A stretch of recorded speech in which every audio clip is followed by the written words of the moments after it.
It all started with an argument that, at the time, seemed like just another one of our typical disagreements. The kind that, over the years, had slowly eroded the foundation of our marriage. But this time, it felt different.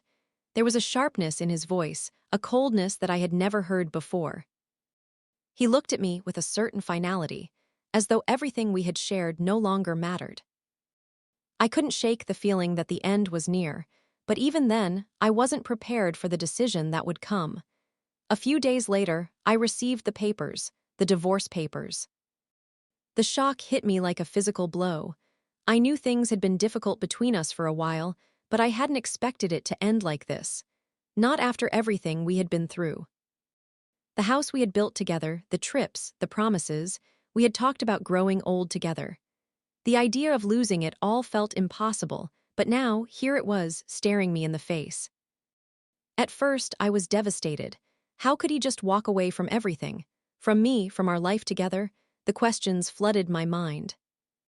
But as the legal process began, I quickly realized just how far he was willing to go to make sure that I didn't come out of this with anything. The accusations, the manipulation, the petty claims, it all came pouring out in the courtroom. He painted me as someone I didn't recognize, a stranger, as though the woman he had once loved was now his enemy. But it wasn't just the emotional toll that hit me, it was the practical one too. Every decision seemed to be in his favor. The house was taken from me, the savings we had built together were now his. The property that had once held all our memories was no longer mine to hold. And it didn't stop there.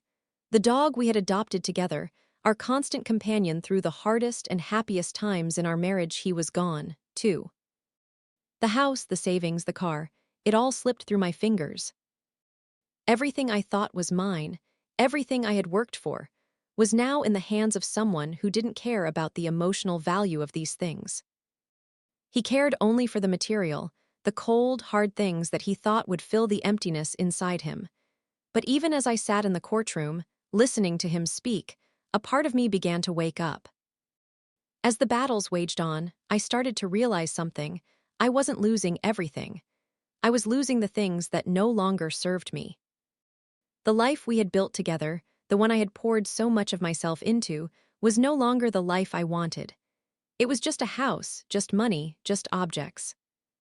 In the grand scheme of things, none of that really mattered to me.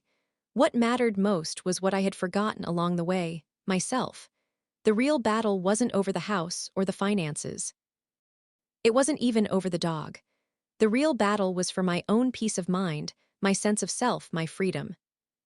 As much as he thought he had won, as much as he thought he was taking it all, what he didn't realize was that, in his attempt to claim everything, he was only pushing me closer to my own transformation. The person I had become in that marriage was someone I barely recognized.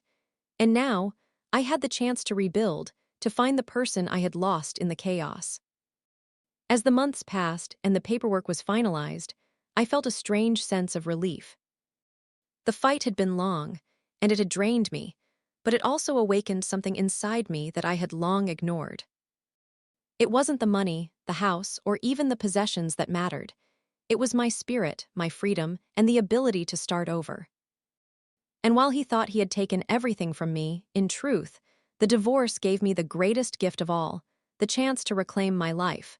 When I first received the divorce papers, I was consumed with a mix of disbelief and grief. The material things, the house, the money, the car, they all felt like tangible losses, but in the moments after the shock started to fade, I realized that it wasn't just the things I had worked for that were slipping away. It was so much more. The deeper, emotional losses became apparent in ways I never imagined, and the things I thought I couldn't live without, the things I assumed were safe, were ripped from me too. It started with the house. We had bought it together, after years of saving and dreaming. It wasn't the most expensive house in the world, but it was ours, and it had seen the best of times. We had painted the walls together, planted the garden, and even fought over paint colors. It had memories embedded in every room, from our first Christmas together to the day we brought home our first dog. But in the end, it didn't matter. the legal system made it clear that he would get the house. After all, he had been the one to bring in the majority of the income. It didn't matter that I had contributed, too. It didn't matter that I had put my heart into making that house a home. What mattered was that the house, the physical symbol of everything we had built, was no longer mine. The loss of that house was more than just about walls and furniture. It was about losing the place that had held my dreams and the memories of a life I thought would never end. It was a deep, painful wound, one that seemed impossible to heal at first. But as time went on, I began to realize that while the house was a symbol of our life together, it wasn't the thing that had made me who I was. It was just a house. And then there was the dog. Oh, the dog. He had been our constant companion through the years. He had been there when we were happy, when we were sad, and even through the hard, dark times. He was more than just a pet, he was family. I remember the day we brought him home, a tiny puppy with big, sad eyes. We raised him together, trained him, and loved him with everything we had. In the arguments, in the moments when we were angry, it was the dog who always seemed to bring us back to each other. He was the living, breathing reminder of the love we once had. But when the divorce papers came, so did the decision to take him. He was mine, he had always been mine, and yet he was taken away from me without hesitation. I fought for him, of course. But in the end, he went with him, just another thing to be claimed in the battle. The loss of our dog felt like a betrayal that ran deeper than any of the other losses. I had lost my family, my home, and now I had lost the one creature who had been there for me through everything. It wasn't just the tangible things that I mourned. As the divorce dragged on, I began to understand that the true loss was in the betrayal of the emotional connections we had formed. My husband had taken the memories of a life we had built together, and I felt it with every decision he made to rip it apart. The heirlooms, the things I thought would always be in my family, things passed down from generations, reminders of my heritage, he took those too. Those precious items, some of which had belonged to my grandparents, were packed up and sent away with him. I couldn't believe that the things that held my family's history were no longer mine to keep. But as the pain of losing those items started to settle, I realized something crucial. Those things didn't define me. It wasn't the silverware or the furniture that connected me to my family. It was the memories, the moments, the love we had shared. I thought I had lost everything, every part of the life I had worked for. But as the dust settled, I came to understand that while he had taken the material things, the true essence of who I was, the strength, the resilience, the heart, remained inside me. What he didn't realize, what he couldn't have known, was that material possessions could never define me. He could take the house, the dog, and the heirlooms, but he couldn't take the lessons life had taught me. He couldn't take the inner strength I had built over the years. What I had been left with, when the dust of the divorce settled, was something more precious than any material possession. I had my freedom, my ability to rebuild, and a new understanding of what truly mattered in life. What he took in the divorce was nothing more than physical objects. What I had lost was the belief that I needed those things to define my worth. And in that realization, I found the strength to begin again, without the things he thought would hold me down. What he took didn't break me, it set me free. The process of going through a divorce is not only about dividing material possessions, assets, or liabilities. It's also about peeling back layers of your life, your relationship, and sometimes even your own identity. The deeper the emotional turmoil became, the more I realized that this divorce was not just a legal battle. It was a revelation. A long-hidden truth that I never saw coming would eventually turn the entire course of my journey around. It would change everything I thought I knew about my marriage, and more importantly, about myself. As the months went by, I found myself sifting through the remains of what was once my life, sorting through boxes of memories, photographs, letters, and small tokens from our past. Each item felt like a reminder of a time that had now slipped away. At first, I avoided going through these things, fearing that the memories would flood me with sadness and regret. But one afternoon, with nothing else to do, I started packing up the last of my things. That's when I came across an old, forgotten box at the back of the closet, a box that had been buried under piles of old files and miscellaneous paperwork. The box was simple, unassuming, with a few old papers sticking out of the top. I didn't remember putting it there, and it seemed to be filled with things I hadn't seen in years. Curiosity got the best of me. As I pulled the box closer and opened it, I found old letters, faded photographs, and a few other items from the early years of my marriage. But what really caught my eye was an old journal, one that I hadn't seen since we had moved into our new home years ago. I recognized the worn cover, and I knew immediately that it belonged to my husband. It was a journal he had kept for years, something he always had close by, documenting his thoughts, his plans, and his feelings. He had always been a private person, not one to open up easily, but his journal was his outlet, his safe space. I knew I shouldn't look through it. It felt like an invasion of privacy, but my hand reached for it anyway. The moment I flipped it open, I was hit with a flood of memories, some of which were painful, some of which were heartbreaking. But as I flipped through the pages, something caught my eye. It was a particular entry, dated several months before our separation. His words were cold, calculating, and more than I could have ever expected. He wrote about how he felt trapped in our marriage, how he had been planning the divorce for years, and how he had strategically been setting things up so that he would emerge with everything he wanted. It was as if he had been building his exit strategy in plain sight, all while pretending to be the devoted husband I thought I knew. The truth was laid bare before me in those pages. The man I thought I had been married to, the person I had given my love and my trust to, had been planning my downfall for far longer than I could have ever imagined. There were references to how he had manipulated our relationship, how he had carefully orchestrated our fights and disagreements to create the perfect environment for the divorce to unfold the way he wanted. But what really stung was his lack of remorse. There was no guilt, no regret, just a cold, methodical approach to getting what he wanted. He had made me believe we were simply growing apart, that the love we once shared was fading. But in reality, he had been plotting his escape all along. As I read through the pages, my heart broke all over again. It felt like the final betrayal, the confirmation of everything I had feared. This man, the one I had loved, the one I had trusted with everything, had never been the person I thought he was. His hidden truth wasn't just about a lack of love. It was about his deceit, his manipulation, and his ability to hide behind a mask for so long. And while I had suspected that things were off, I had never in my wildest dreams imagined this level of betrayal. But it wasn't just the shock of his actions that hit me. It was the realization that I had been blind to the signs all along. For years, I had ignored the small whispers in the back of my mind, telling me that something wasn't right. I had been so focused on holding on to our relationship, on making things work, that I had ignored the cracks in the foundation. The truth was always there, hidden in plain sight, and I had refused to see it.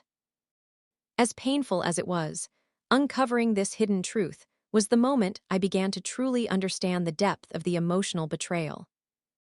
It wasn't just about losing a marriage. It was about losing a part of myself that I had invested in for far too long. But as I closed the journal and set it down, I realized something that would shift my perspective. Knowing the truth, no matter how painful, was the first step toward healing. It was the moment that allowed me to take back control of my life. The hidden truth had shattered the illusion of our marriage, but it also gave me the clarity I needed to move forward and start rebuilding my life, one piece at a time. What had once been a painful, uncertain chapter of my life was now a source of strength.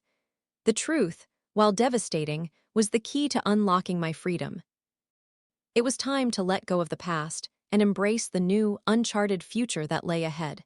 In the wake of the divorce, I had been consumed by anger, grief, and a sense of betrayal that felt almost impossible to move past. I had lost so much: my home, my savings, and the trust I had placed in the man I thought I would grow old with. Every step of the process seemed to serve as a reminder of just how much he had taken from me. But in a twist of fate, I would soon realize that while he had taken nearly everything I thought mattered, there was one thing he hadn't counted on losing: himself. It wasn't until a few weeks after the divorce was finalized that I began to see the cracks in his facade. At first, I couldn't help but think that he had won, that he had walked away with the life we had built together while I was left to pick up the pieces.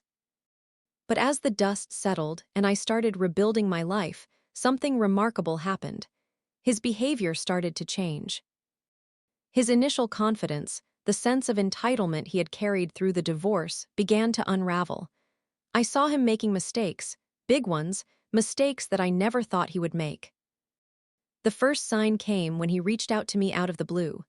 It wasn't a call or a message about the divorce settlement or the property. It was a simple text asking if I had a moment to talk. I was taken aback. Why would he want to talk to me after everything, after all the pain he had caused? But I agreed to meet him, unsure of what to expect. When I arrived at the coffee shop where we had agreed to meet, I saw him sitting at a table, looking older, more exhausted than I remembered. His once confident posture was now slumped, and there was a weariness in his eyes that wasn't there before. He didn't look like the man who had once dominated every decision in our relationship. He looked vulnerable. As I sat down across from him, he didn't immediately start talking. Instead, he stared into his coffee cup, almost as if he were trying to gather the strength to speak. Finally, he looked up at me, his eyes tired but still holding the remnants of pride. "I made a mistake," he said, his voice barely above a whisper. "I didn't realize how much I was throwing away. It wasn't just the house or the money. It was everything, you." For a moment, I didn't know how to respond. Part of me wanted to scream at him, to tell him how much he had hurt me, how much he had cost me, not just materially but emotionally. But there was something in his eyes, a quiet desperation, that stopped me from doing so. Instead, I asked the question that had been burning in my mind ever since the divorce. "Why? Why did you do it? Was I ever enough for you?" His answer was painful in its simplicity. "I thought I needed all of it, the money, the house, the control. But when I got it all, I realized that it didn't matter. I lost everything that mattered, and now, I don't know who I am anymore." It was in that moment that I understood the real depth of his mistake. He hadn't just lost me, he had lost himself. In his pursuit of possessions, of status, of control, he had forfeited the most important thing he had ever had: the love and trust of the person who had once stood by him through thick and thin. In trying to take everything, he had given up his humanity. And now, the very things he thought would define him had become his prison. But it wasn't just the loss of me that he was beginning to feel. It was the emptiness that came with it. I could see that he was struggling to fill the void with material things, but none of it brought him peace.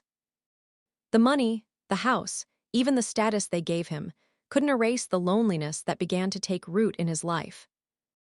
He had pushed away the one person who had truly understood him, who had been there for him, and now he was left with nothing but the empty spaces we had once filled together. In the following weeks, his mistakes became even more apparent.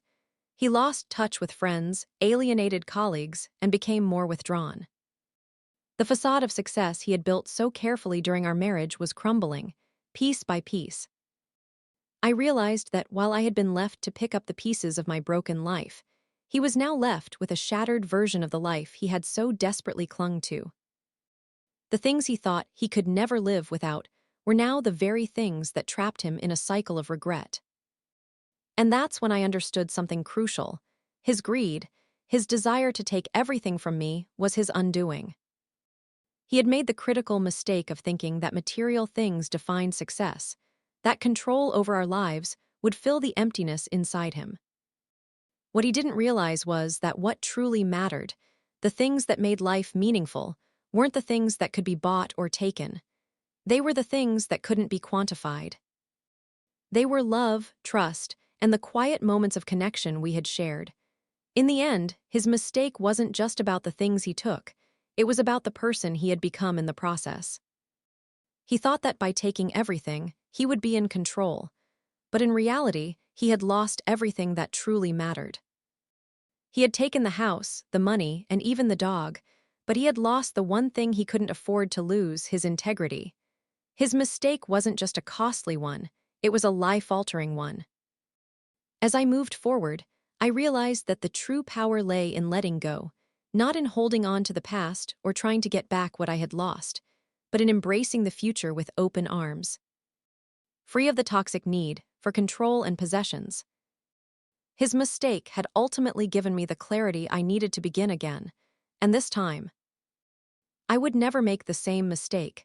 The aftermath of a divorce is often seen as the end of something, an ending of a relationship, of shared dreams, of a life that once felt certain. But in my case, the divorce became something unexpected, a new beginning. At first, it felt like the darkest chapter of my life, a time when I was forced to question everything I thought I knew about myself, my worth, and my future. I had lost so much: material things, a sense of security, and the love of someone I thought I would grow old with. It was hard not to be consumed by grief, anger, and resentment. But as the days passed, I began to see things differently. What I initially saw as the end of everything was slowly revealing itself to be a transformative process, one that would ultimately lead me to discover parts of myself I had long ignored. I had always defined myself by my relationships, by the roles I played as a wife, as a partner. For years, I had put my own needs and dreams on the back burner, focusing solely on keeping our home intact and keeping our marriage afloat. In doing so, I had forgotten who I was outside of those roles. I had allowed myself to be shaped by the expectations of others, by the idea that I had to be the perfect spouse, the perfect partner. I had forgotten how to be me. The first few months after the divorce were rough. I had no idea where to begin or what to do with all the empty space around me. I had never lived alone before, and the silence was deafening. I would sit in our old living room, now empty, save for a few boxes, and wonder who I was now, what was left of me. I would catch myself looking through old pictures, remembering the happy moments and wishing I could go back to that life. But something inside me, deep down, knew that I couldn't go back. The person I was before was gone, and there was no way to undo the choices we had both made. One night, I found myself staring at my reflection in the mirror, exhausted from a day of packing up my life. I looked at myself and realized something startling. I had spent so long seeing myself through the lens of my marriage that I no longer recognized the woman in the mirror. She was someone different, someone who had been buried under years of compromise and sacrifice. And in that moment, I made a promise to myself. I wasn't going to be defined by this divorce.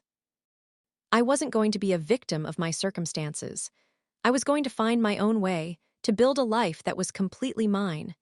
The journey to reclaim myself wasn't easy. There were days when the weight of the past seemed too heavy to carry, when the memories of what I had lost made it hard to move forward. But I slowly began to rediscover the things I had once loved, the parts of myself I had buried. I took up painting again, something I hadn't done since before we got married. I started taking walks in the park, breathing in the fresh air, and allowing myself to appreciate the beauty of the world around me. For the first time in years, I was making time for me. I didn't have to answer to anyone. I didn't have to share my thoughts or feelings. I was free to be whoever I wanted to be, without the pressure of living up to anyone else's expectations. The transformation didn't happen overnight. It wasn't as though one day I woke up and felt completely healed or whole again. But as the months passed, I began to feel more like myself, more in control of my own life. I started making decisions that were in my best interest, not just the interest of a marriage or a relationship. I began setting boundaries, something I had never done before. I learned to say no when something didn't feel right, and I started prioritizing my happiness over the needs of others. One of the biggest revelations in my journey toward healing was understanding that I didn't need anyone else to validate me. I had spent years seeking approval, trying to be the perfect partner, the perfect wife, but I didn't need anyone's approval to be worthy. I was enough on my own. I realized that the most important relationship I could have was the one I had with myself. I started to focus on my own growth, my own happiness, and my own dreams. The future, once a source of fear and uncertainty, now felt full of possibility. As I continued on this path of self-discovery, I also found that the world around me began to open up in ways I hadn't imagined. I made new friends, people who saw me for who I truly was, not just as a divorced woman, but as a whole, vibrant person with her own aspirations and goals. I even started dating again, something I never thought I would do after everything I had been through. But I was no longer afraid of opening my heart. I knew that I didn't need someone else to complete me. I was complete on my own. Looking back, I realized that the divorce, while painful and difficult, gave me the gift of self-realization. It forced me to confront who I was and who I wanted to become. It made me let go of the past and embrace the future with open arms. I discovered a strength in myself that I never knew existed, and I found peace in the process of rebuilding. It wasn't the life I had envisioned for myself, but it was the life I needed, one where I could be free, independent, and most importantly, whole. In the end, the new beginning wasn't about erasing the past. It was about learning from it, growing through it, and finding the strength to build something better. What I lost in the divorce, the house, the savings, the life we built together was just the surface. What I gained, what I discovered within myself was priceless. I was no longer a victim of my circumstances. I was the architect of my own future. And that, in itself, was the most powerful new beginning of all. If you've ever faced a setback or a life-changing moment that left you questioning everything, I want to hear from you.